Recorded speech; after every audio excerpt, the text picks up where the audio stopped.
a Ernesto Otto Goernemann, que no nos engañe porque me ha dicho que es castizo 100%, su nombre. Y no solo eso, tiene un currículum, la verdad es que impresionante. Técnico superior en automoción, en seguridad industrial, experto certificado en seguridad funcional. Ha puesto en desarrollo y marcha sistemas de control para procesos en centrales térmicas, depuradoras de agua, tratamientos de residuos, empaquetamiento, textil, robótica industrial, también en sistemas de seguridad en máquinas. Y me gustaría destacar la excelente labor docente que desarrolla en una variedad de escuelas técnicas superiores prácticamente por toda Alemania, con las mutuas alemanas, y también para autoridades de seguridad laboral en Brasil, Israel, Chile, Japón, Singapur, Portugal, China, en fin. La verdad es que es un auténtico honor tener a estos expertos con nosotros. Es miembro de varios comités de normalización de la ISO, CEN, CENENEC, AENOR, y es titular de diferentes patentes en seguridad. Él ha decidido hablarnos sobre fabricación inteligente con máquinas seguras. Otto, cuando quieras. Muchísimas gracias. Bueno, arratsaldeon, jaun Andreok, no voy a poder seguir en euskera porque mis conocimientos son mínimos, pero por lo menos los puedo transmitir en castellano. Y el tema es realmente cómo vamos a llegar a esa fabricación inteligente, cuál es el camino que vamos a poder ir, que vamos a poder andar, y bueno, que ese camino necesita varios elementos y uno de ellos son las máquinas que deben ser seguras. Un poquito de mi empresa, yo trabajo para la compañía SIG, somos fabricantes de sensores industriales, en gran parte seguridad industrial, aproximadamente unas 9.000 personas trabajando, ya llevo 27 años en la compañía y estamos presentes en todo el mundo. Y ya se acaba aquí el capítulo de publicidad y esto es a lo que me dedico, soy gerente para seguridad de maquinarias y bueno, también soy el presidente del Comité Técnico Internacional de la ISO para Seguridad de Maquinarias y correspondientemente también del Comité Europeo de Seguridad de Maquinarias en CEN. Trabajo en robótica, especialmente en seguridad de maquinaria, máquinas de herramientas, empaquetamiento, etcétera, etcétera. Y de vez en cuando, pues eso. También una de las cosas que me gustan hacer, que las puedo hacer muy poco, a ver si tengo la oportunidad estando aquí. Bueno, cojo una chistera y le echo un par de pelotas a la pared. Bueno, máquinas seguras. Máquinas seguras, ¿para qué? Para lo que llamamos la fabricación inteligente. Es un poco lo que oímos desde hace muchos años que se llama Industria 4.0. Bueno, Industria 4.0 es una denominación alemana de lo mismo. Es una iniciativa del gobierno y de la industria alemana para alcanzar lo siguiente. Reforzar la aplicación de las tecnologías digitales, reforzarla porque ya se están aplicando en el sector de la manufactura. Smart Manufacturing, fabricación inteligente, nada más, nada menos. Aprovechar toda esta tecnología que tenemos, aprovecharla bien y mejorar, hacer una fabricación inteligente. Y bueno, ¿qué ocurre? ¿Qué es esto de la fabricación inteligente? ¿Qué factores tienen ahí una cierta, digamos, importancia en esa fabricación inteligente? El objetivo es producción eficiente, integración de tecnologías y procesos para alcanzar efectividad. Es el Smart Manufacturing, tiene que ser eficiente, tiene que ser flexible, tiene que preservar recursos y tiene que ser seguro. Eso es lo que queremos. Son muchos objetivos muy variados y unos objetivos muy interesantes y muy fuertes. ¿Cómo lo vamos a hacer? ¿Qué vamos a aprovechar? Vamos a aprovechar la tecnología de información, el Internet industrial, los sistemas ciberfísicos. Vamos a aprovechar todos esos datos que tenemos para utilizarlos correctamente y mejorar, alcanzar todas esas mejoras, eficiencia, flexibilidad, preservar recursos. Y vamos a utilizar controles inteligentes. Vamos a utilizar toda esa tecnología para hacer que los controles que tenemos en nuestra producción, en nuestra maquinaria, sean tan inteligentes que nos ahorren trabajo, nos den flexibilidad y nos mejoren la seguridad. ¿Qué riesgos vamos a encontrar en la fabricación inteligente? Eso es lo primero que nos tenemos que preguntar. ¿Qué es lo que ocurre? ¿Qué es lo que aparece? Pues vamos a ver mucha más maquinaria muy avanzada. Son producciones personalizadas, on demand. Estamos hablando de robots móviles. Estamos hablando de una maquinaria muy moderna. Estamos hablando de sistemas logísticos flexibles. Ustedes, nosotros, todos, pues pedimos por Internet muchas cosas y nos llegan al cabo de 2 días y nos llegan al cabo de 24 horas. ¿Por qué? Porque hay detrás sistemas logísticos muy avanzados que cada vez más están utilizando dispositivos muy flexibles como pueden ser vehículos industriales autoguiados o a gran escala, más o menos lo mismo, grandes manipuladores, grúas robotizadas. Ustedes van a un puerto moderno como el que puede ser el de Rotterdam, el que puede ser el puerto de Bremen, y se encuentran con grúas que son gigantescos robots, auténticos gigantescos robots, y que cogen un contenedor como si fuera una pluma y lo posicionan al centímetro. ¿Qué vamos a encontrarnos también, aparte de esa maquinaria avanzada, esos sistemas de logística flexible? Pues una interacción de la persona con la máquina mucho más estrecha de la que ha existido hasta ahora. Ahora lo que hacíamos es, esta máquina es peligrosa, aquí está la persona, vamos a separarlos. Vamos a hacer una separación especial, vamos a poner vallas, o vamos a hacer una separación temporal. Vamos a poner, por ejemplo, una cortina de luz. Cuando la persona se aproxima, vamos a detener la máquina. Pero eso no es la solución adecuada. Vamos a intentar hacer una interacción entre la persona y la máquina que sea segura y especialmente en las llamadas estaciones de carga y descarga, donde está esa interacción continua de la persona con la máquina y especialmente cuando estamos hablando de la aplicación de la robótica avanzada, los así llamados robots colaborativos. Y al final, ¿qué va a ocurrir? Que toda esa maquinaria está conectada por redes y tenemos que tener en cuenta que aparecen nuevos riesgos, la ciberseguridad y la disponibilidad de los sistemas, la fiabilidad de esos sistemas que pueden crear también peligros. Bueno, y estos son los 4 elementos que vamos a tener que tener en cuenta desde el punto de vista de la seguridad de maquinaria. Hay muchos más elementos, ergonomía, estrés, etcétera, etcétera, etcétera, que habrá que tener en cuenta, pero vamos a fijarnos solamente en la seguridad de las máquinas.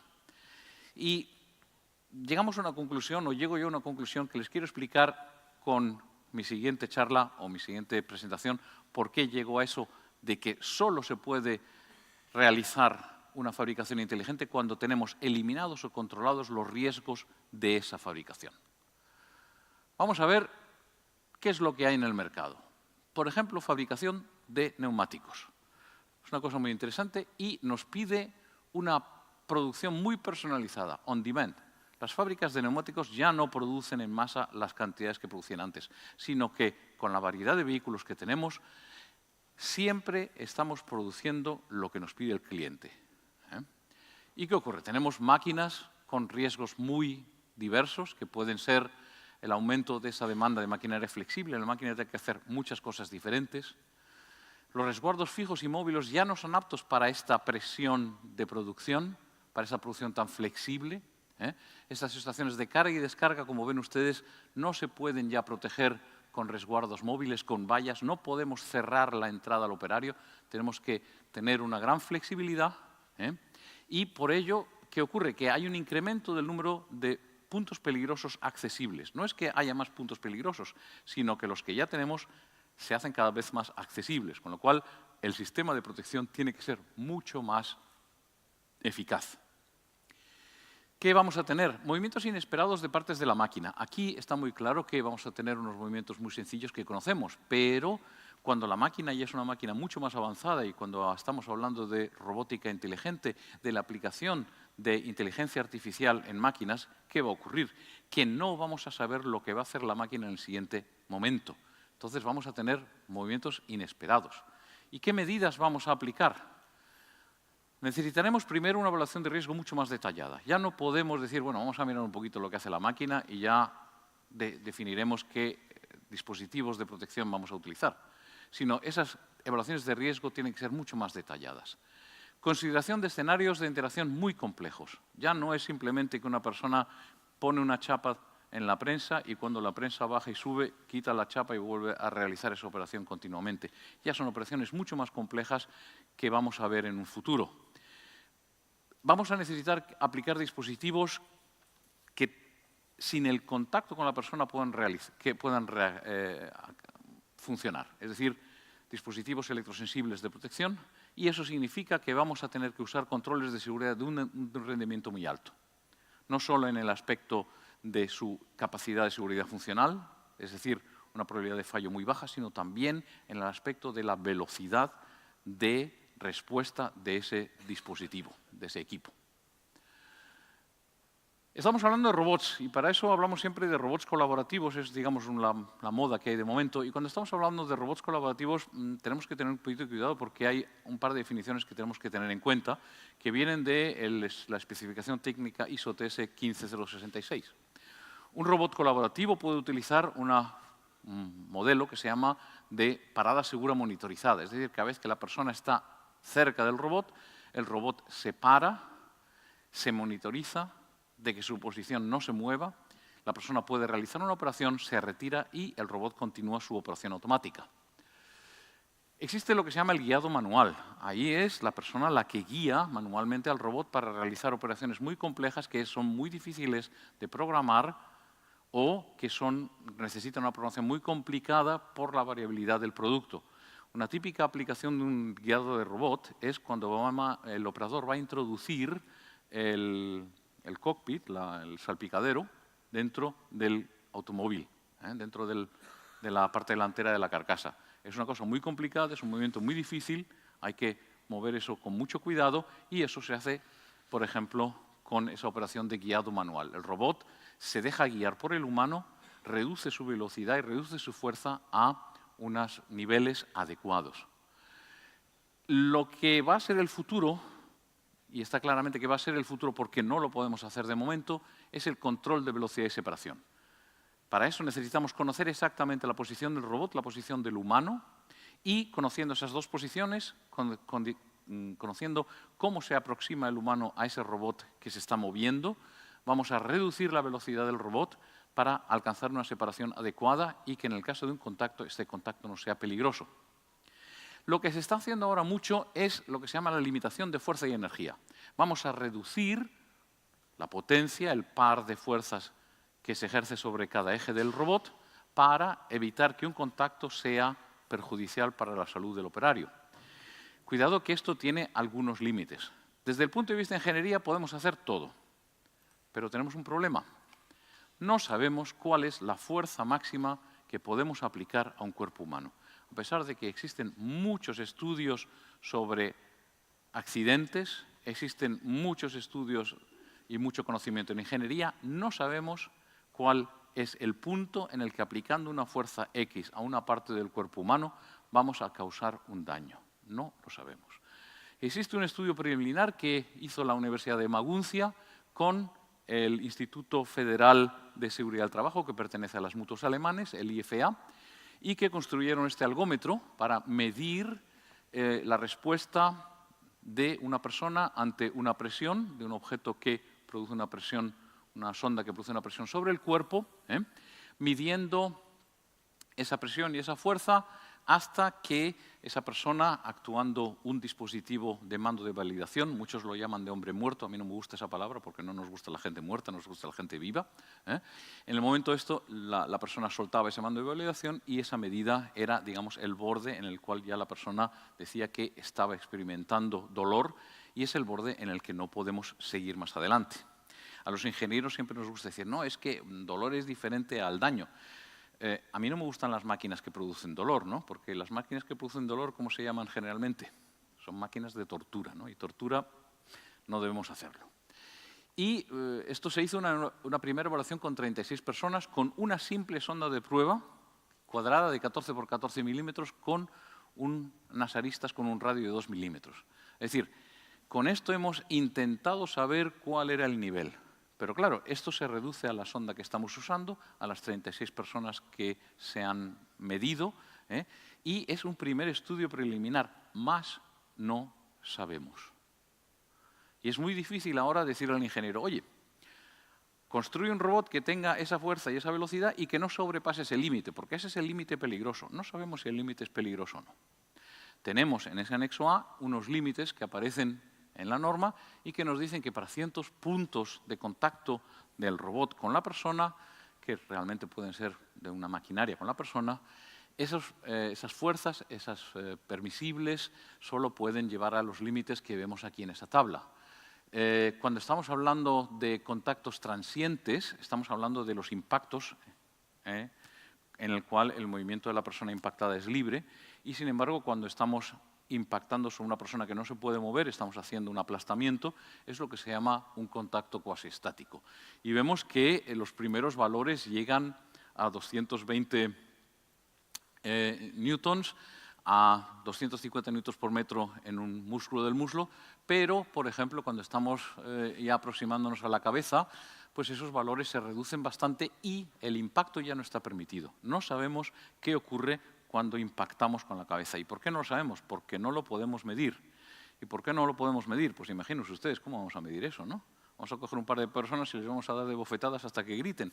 No lo podemos hacer. Ya éticamente no es posible. Entonces nos tenemos que basar un poco en literatura, en estudios con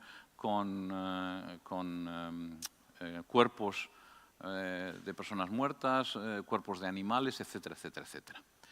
Y por eso está muy claro, de ingeniería podemos hacer muchas cosas, pero no tenemos conocimiento suficiente para decir que un contacto con una máquina puede ser peligroso o no. Y eso es uno de los grandes problemas que tenemos. Y veamos, digamos, en la aplicación práctica qué podemos hacer. Pues la típica es la estación de carga y descarga. Tenemos una máquina que vamos a cargar y descargar, en este caso un robot. Vamos a cargarlo con una mesa giratoria. ¿Y qué nos encontramos allí? Pues requisitos de seguridad. Nos los da la directiva de maquinaria, nos los da nuestro decreto 1215 y nos dice, cuidadito, vamos a tener ahí un aumento de tareas de carga y descarga debido a pequeños lotes. Claro, cuando los lotes son muy pequeños, ¿qué ocurre? Que las tareas automatizadas se reducen. Es decir, que vamos a tener una interacción entre el hombre y la máquina mucho más alta. Va a ser más compleja debido a que las características del producto van a cambiar mucho más a menudo.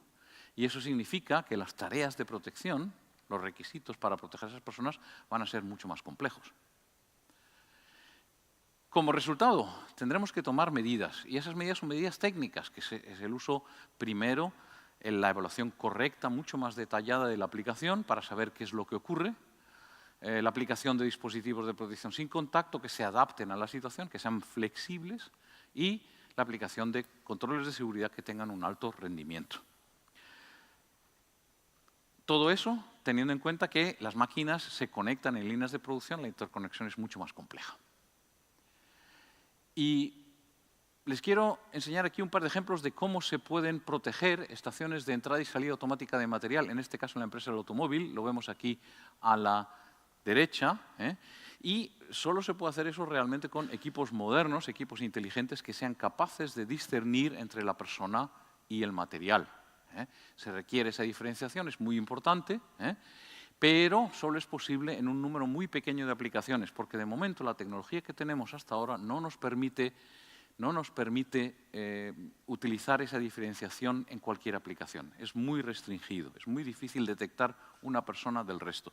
Sí que eso existe en lo que estamos hablando en seguridad de aeropuertos y podemos detectar que es Pepe, Juan o Benito el que pasa por el control de seguridad, por el reconocimiento de las caras, y lo vemos en nuestros móviles, que tenemos aplicaciones de inteligencia artificial que nos dividen las fotos entre paisajes, personas conocidas, personas desconocidas. Esto todo muy bien, pero cuidado, eso no tiene fiabilidad.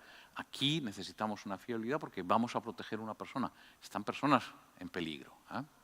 ¿Y en el futuro qué vamos a tener? Pues dispositivos que son sensores que son capaces de fusionar diferentes aplicaciones, diferentes tecnologías, diferentes funciones físicas para poder discernir entre una persona que no debe de entrar en una zona de peligro y el material que sí lo podrá hacer. Bueno, ¿y cómo se puede hacer eso? Pues no es tan fácil. Actualmente solo es posible detección de objetos con ciertas propiedades geométricas. Es la única manera de diferenciar un objeto permitido de una persona que no está permitida entrar en un sistema.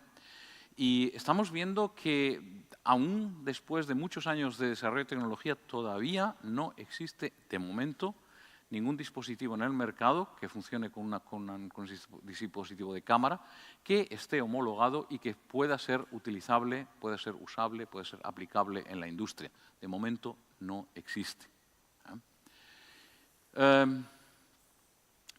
Les voy a enseñar una pequeña aplicación, que es esta de aquí.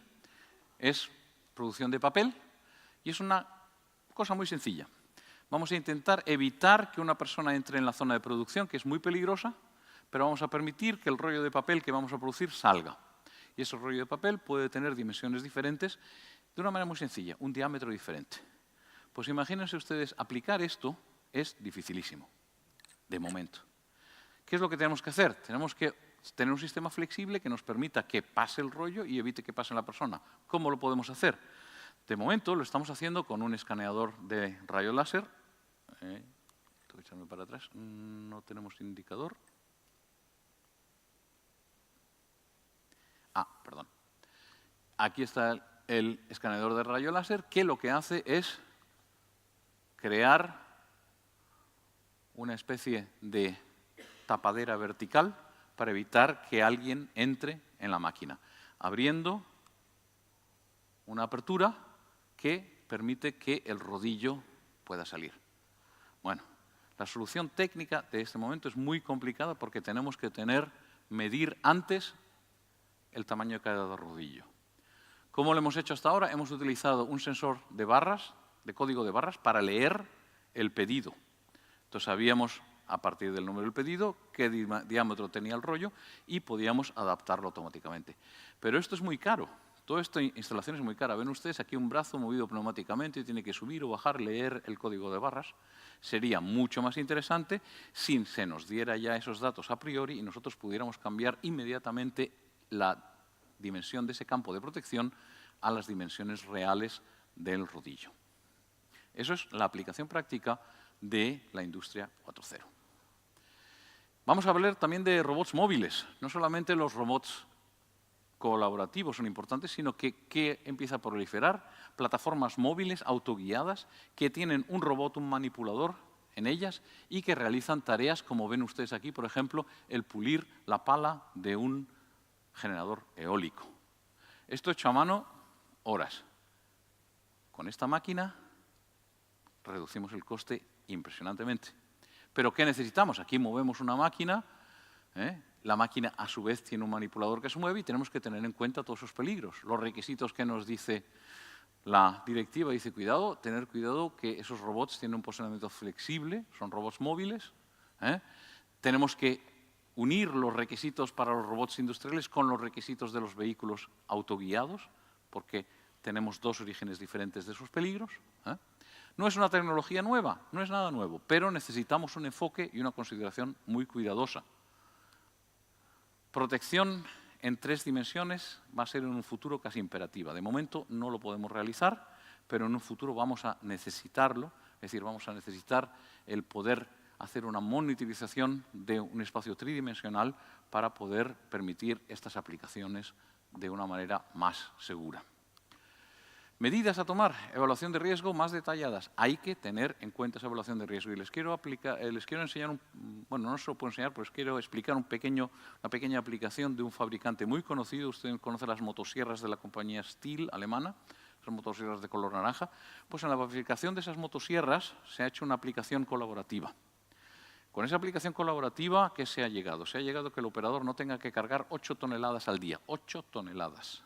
El operador estaba manipulando 8 toneladas cada día. ¿Qué ha ocurrido? La operación es muy sensible, es una mix de operaciones colaborativas y automáticas de robot, pero el diseño, la ingeniería de esa aplicación ha tardado 2 años y medio. Y cuando uno pregunta al usuario, al integrador de esa aplicación, y le dice, bueno, ¿repetirías la experiencia? Y me dice, bueno, si es necesario, sí, pero generalmente no. Cuidado porque hay una especie de moda de yo también quiero un robot colaborativo, también nos ha ocurrido en nuestra compañía, de yo recibir una llamada y decir, oye, somos los de producción, acabamos de comprar un robot colaborativo, ¿qué podemos hacer con él? Es una especie de moda, cuidadito con esas modas porque a veces son muy peligrosas. Entonces lo primero que hay que hacer es ver, necesito esa aplicación, necesito esa interacción y si la necesito, ¿cómo la voy a hacer correctamente? Es decir, aquí la evaluación de riesgos es la clave para una aplicación exitosa y segura. ¿Qué más? Tenemos que considerar la estabilidad durante la operación, porque tenemos operaciones complejas, es decir, traslado y manipulación. Es como cuando tenemos una grúa muy compleja que, además de elevar y manipular la carga, se mueve a su vez y se traslada de posición. Ahí, ¿qué es lo que vamos a utilizar? Dispositivos de protección sin contacto, lo vemos aquí, y naturalmente para poder administrar todos esos datos convenientemente y tener una reacción adecuada en su tiempo, la aplicación de controles de seguridad que tengan también un rendimiento muy alto. Y aquí vemos pues, la típica aplicación de esos vehículos automatizados, que son los vehículos autónomos que no necesitan un conductor y con lo cual tenemos un problema. Como no tenemos conductor, la seguridad tiene que ser absolutamente automática y tiene que ser altamente fiable. ¿Qué requisitos tenemos? Pues muchos, pero tenemos un problema que es el aumento del número de vehículos, cada vez se van usando más, con mayor probabilidad de colisión, y naturalmente hay que preguntarse si las funciones de seguridad con ese alto nivel de Performance Level D, de los 5 niveles que hay de la norma 13849/1, si esos son niveles siempre adecuados. En el modelo que ustedes ven en la animación, pues yo diría que sí, pero luego tenemos vehículos autoguiados muy pequeños y vehículos autoguiados gigantescos. Entonces hay que tener en cuenta que necesitamos una tecnología que sea aplicable a todos ese tipo de aplicaciones y tiene que ser una tecnología eficaz y comprobada. En algún momento requeriremos también para algún tipo de estos vehículos pues una protección de 3 dimensiones para algunas aplicaciones y las medidas son más o menos las mismas. Otra vez la evaluación de riesgos más detallados, soluciones escalables y aplicación de dispositivos de protección sin contacto. No podemos originar primero el contacto físico y luego tener la reacción de seguridad. Con lo cual, ¿qué vamos a hacer? Vamos a aplicar nuevos dispositivos de protección que se basan en una nueva norma, la norma IEC TE 62998, que habla de la fusión de varias tecnologías. Es una norma que nos permite, digamos, diseñar dispositivos de protección para proteger a personas basados en diferentes principios físicos, combinando diferentes sensores, combinando la fiabilidad de los datos de los sensores para tener al final un resultado que es la función de seguridad que va a proteger al operario en la máquina. Y aquí ven ustedes estas aplicaciones. Podemos tener estos vehículos industriales que transportan desde un motor hasta cargas muy elevadas, es decir, los puntos de peligro, las zonas de peligro pueden ser muy diversas, pueden ser peligros muy diferentes y tenemos que tener soluciones muy flexibles para todo este tipo de aplicaciones. Tengan en cuenta, vamos, un pequeño comentario, la norma actual, que es la norma europea, que no está armonizada, acepta contactos iniciales de 250 newtons a finales de 400 newtons. Contacto de 40 kilogramos sobre una persona, sobre un ojo, sobre una laringe. A mí no me parece eso realmente adecuado, me parece muy peligroso. Y cada vez que estoy en el equipo que está trabajando la revisión de esa norma, intento explicar a la gente que cuidadito, que esos 400 newton parecen muy poco, pero al final tenemos que tener mucho cuidado porque no conocemos realmente qué daño pueden hacer esas fuerzas sobre el cuerpo humano. No tenemos información suficiente. Esto es una típica aplicación de una zona de carga y descarga con un vehículo automatizado, lo ven ustedes aquí en primer plano, y ven en la parte izquierda que es una zona totalmente abierta, ya no hay vallado, es una zona de descarga de 7 palets y allí el vehículo puede entrar en cualquier momento, en cualquier punto, y en el momento en que entra el escáner lateral que está montado aquí abre y cierra un pasillo que permite entrar al vehículo, pero impide que las personas entren, mientras el robot paletizador, que es lo que ven ustedes aquí arriba, que se mueve a gran velocidad, porque está paletizando muchas cajas de elementos mediáticos, de CDs y de DVDs, tenga un contacto peligroso con la persona. Se me acaba el tiempo y aquí otro ejemplo de un tipo de ese vehículo. Hemos visto vehículos muy pequeños y llegamos a estos vehículos de altas cargas. Este vehículo es capaz de manejar cargas de hasta 10 toneladas y de posicionarlas con una precisión de 2,5 centímetros, o sea, más o menos una pulgada, y es totalmente autoguiado. Aquí, naturalmente, necesitamos varias funcionalidades modernas, que son la detección de personas por escáneres que están montados aquí sobre las columnas del dispositivo. Está usando un GPS diferencial para tener esa precisión de navegación y usa los datos del GPS y de los sensores, los combina para navegar entre los obstáculos que están en esta área industrial. Y vemos que no es tan fácil, sino que esto vive todo de la combinación de los datos que se transforman por redes, el PLC, un PLC de seguridad, un autómata de seguridad que está unido a un gateway, este está unido a un PLC estándar, a un controlador de la navegación, a un sistema GPS diferencial, trabaja sobre los inversores de frecuencia. O sea, hay una conexión muy compleja de los datos que proporciona cada sistema para que la funcionalidad de todo ese vehículo sea correcta. Y estamos hablando entonces de datos, transporte de datos, redes, conexiones a esas redes y de su disponibilidad. Y esa disponibilidad de las redes nos trae riesgos, que son redes muy complejas, con diferentes capas y participantes. El aumento de la transmisión de datos aumenta los tiempos de respuesta de la red por fallos, errores de transmisión. Las redes relacionadas con la seguridad se basan en la fiabilidad y en el tiempo de respuesta, es decir, que no podemos repetir mensajes hasta que el mensaje llega. Si el mensaje no llega a su tiempo, la máquina se tendrá que detener. El aumento de esas tasas de fallo conduce a esas manipulaciones y tenemos que tener en cuenta que todos esos fallos pues, son por repetición de datos, por pérdida de datos, por inserción de datos falsos, por secuencias incorrectas de datos, por corrupción de esos datos o por retraso de esos datos. Las medidas a tomar, mayor ancho de banda requerido. Y la pregunta es, ¿tenemos la infraestructura para realizar eso? En Alemania, se lo digo muy claramente, no la tenemos. Consideración de la separación basada en tareas de los sistemas de control, seguridad y automación. Y les quiero mostrar un pequeño ejemplo de cómo puede existir un sistema descentralizado, que sería más o menos algo parecido a esto, a través de la separación de tareas. La seguridad la hace la parte amarilla, la automación la hace la parte gris, y cada uno realiza su tarea de forma autónoma. En caso de excepciones e interferencias de conflictos, las tareas se delegan a un nivel superior. En seguridad esto no se aplica, en automación sí. Como alternativa, el descentralizar y además mezclar. Entonces ya lo que ocurre es que los sistemas de automatización de seguridad también toman las tareas normales, también cogen esas tareas y realmente son ellos los que llevan, los que controlan la automatización total del sistema. Y una de las típicas preguntas que aparecen es, es que en un futuro también queremos con nuestras tabletas, con nuestros teléfonos móviles, manejar máquinas. Muy bonito, muy interesante, pero cuidado, señores.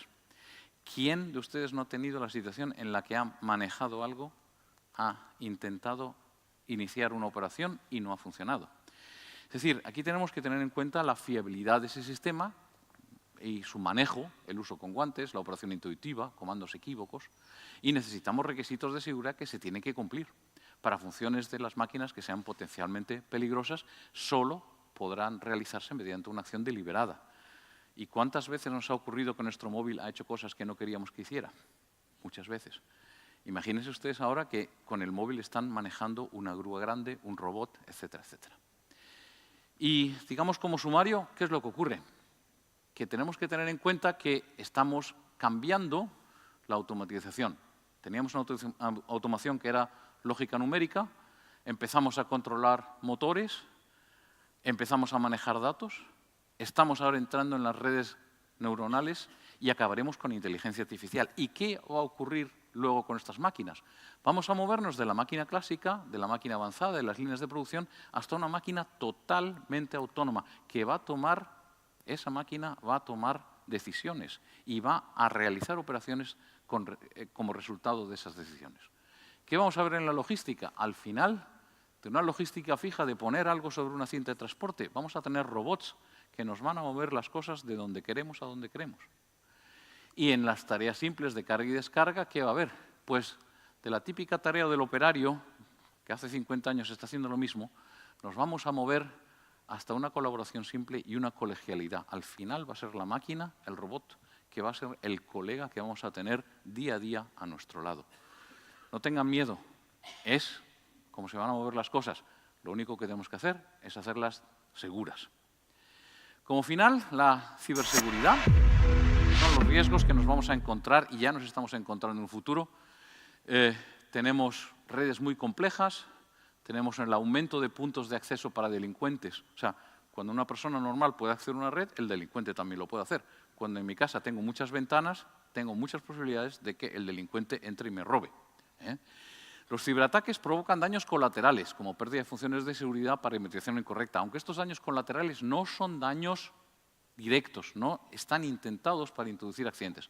Pero cuidado, en la comarca en la que yo vivo en Alemania, todos los hospitales, que son 7 que tenemos allí, es la comarca del Bajo Rin, es una comarca muy poblada, todos los 7 hospitales que tenemos ahí han sido pirateados con ransomware. Todos los datos de pacientes desaparecieron de un día a otro. Para que se den cuenta qué peligro tiene la ciberseguridad en la vida normal. Medidas a tomar a nivel de componentes, programación del dispositivo debe estar protegida, tenemos que utilizar una contraseña, y a nivel de maquinaria tenemos que proteger la parametrización y las comunicaciones de la máquina. No podemos abrir la máquina al mundo, aunque nos guste, pero es muy peligroso. Y a nivel de usuario, asegurando el acceso físico y virtual a las interfaces y a las redes, no permitiendo que cualquiera entre y utilice el sistema.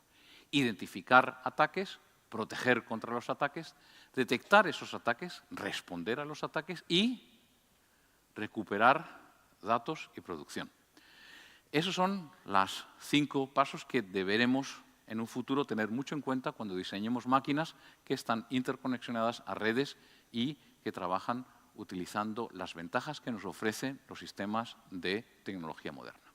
Bueno, no quiero pasarme ya del tiempo, ya no tengo más, y solo decirles a ustedes, la máquina seguras es un elemento clave para la fabricación de la inteligente del futuro, pero no tengan miedo. No vamos a tener revoluciones de un día a otro. La revolución ya está ocurriendo y la tenemos en el bolsillo. Ya nos está pasando. Muchas gracias.